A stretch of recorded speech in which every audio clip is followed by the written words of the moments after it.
नमस्कार दोस्तों, मैं हूं राघव और मैं हूं Neerja.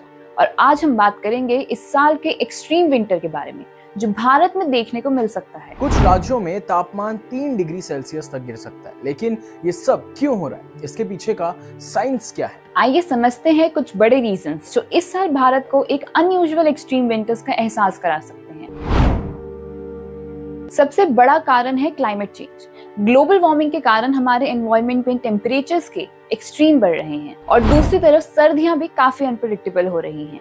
IPCC intergovernmental panel on climate change की रिपोर्ट के अनुसार आने वाले कुछ सालों में टेम्परेचर एक्सट्रीम्स और बढ़ने के चांस हैं। उदाहरण के लिए 2019 में यूरोप में अनप्रेडिक्टेबल हीट वेव आई और अब उसके बाद से एक्सट्रीम विंटर्स भी रिकॉर्ड किए जा रहे हैं। भारत भी इस ट्रेंड को फॉलो कर रहा है। इसका मतलब है कि ये सर्दियों में ज्यादा ठंडी लहरें आने वाली हैं और गर्मियों में हीट वेव्स। ये ग्लोबल पैटर्न्स हमें हर सीजन में एक्सट्रीम्स दिखा रहे हैं।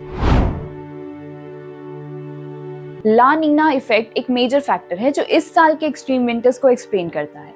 ला नीना एक वेदर फिनोमेना है जो पैसिफिक ओशन में होता है। जब ओशन वाटर्स अनयूजुअली ठंडी हो जाती हैं तो इसके कारण ठंडी हवा ज्यादा फैलती है। ये ला नीना काफी बार भारत के मॉनसून को भी इफेक्ट करता है, लेकिन इस बार इसका असर विंटर में ज्यादा होगा।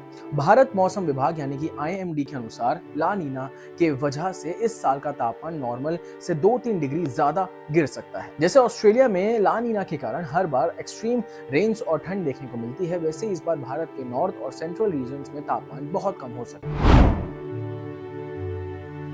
हिमाचल की कोल्ड विंड्स हर साल नॉर्दर्न इंडिया में तापमान को काफी नीचे ले आती है, लेकिन इस बार ये कोल्ड वेव्स ज्यादा सीवियर हो सकते हैं, जिससे स्टेट्स जैसे दिल्ली, पंजाब, हरियाणा में तापमान 3 डिग्री सेल्सियस या उससे नीचे तक गिर सकते हैं। एक इंटरेस्टिंग बात यह है कि कोल्ड वेव्स के कारण पावर आउटेज, रोड ब्लॉक्स और फसल का नुकसान भी होने के चांसेस बढ़ जाते हैं। IMD ने वार्निंग दी है कि अगर इस साल की तैयारी सही नहीं हुई तो भारी डिस्टर्बेंस हो सकती है। उदाहरण के लिए 2018 में जो कोल्ड वेव हरियाणा और पंजाब में आई थी उसने 100 लोगों की जान ले ली थी और एग्रीकल्चर को काफी नुकसान पहुंचाया था।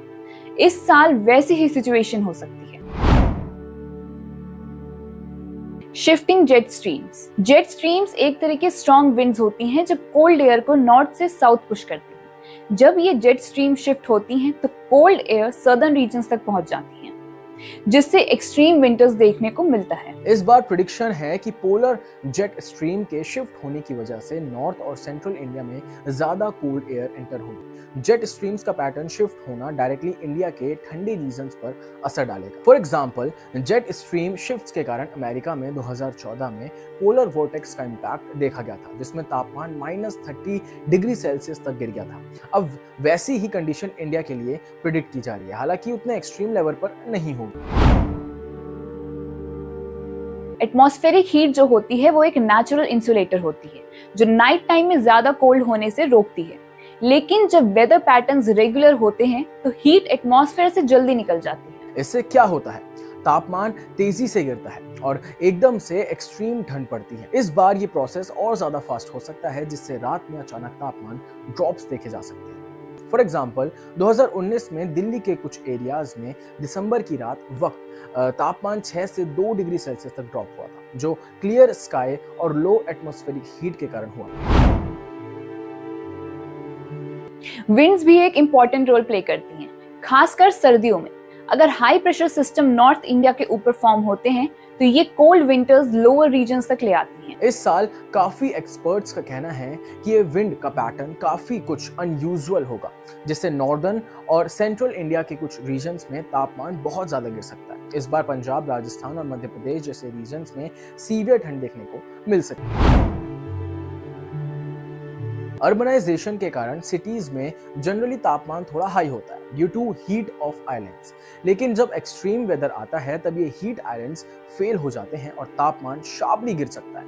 अर्बन एरियाज जैसे दिल्ली, मुंबई, बैंगलोर, जहां आपको नॉर्मली ज्यादा ठंड नहीं लगती, वहां भी इस बार सीवियर विंटर्स हो सकते हैं।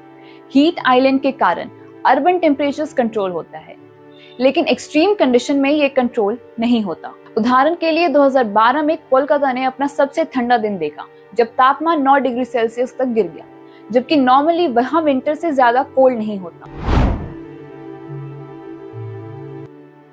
क्लाउड कवर नाइट टाइम में एक शील्ड का काम करती है जो हीट को ट्रैप करती है और तापमान को मेंटेन रखती है। अगर स्काईज क्लियर होते हैं तो रैपिड हीट लॉस होता है और तापमान गिर जाता है। IMD की रिपोर्ट्स के अनुसार इस साल क्लियर स्काईज होने की पॉसिबिलिटीज ज्यादा हैं, खासकर नॉर्दर्न प्लेन्स में। इसका मतलब है रात को सीवियर ठंड पड़ सकती है क्योंकि एटमॉस्फेयर में हीट ट्रैप होने का कोई सिस्टम नहीं होगा। फॉर एग्जाम्पल, दिसंबर 2020 में हरियाणा और पंजाब के कुछ रीजन्स में क्लियर स्काईज के कारण तापमान एक ही रात में 3 डिग्री सेल्सियस तक गिर गया था।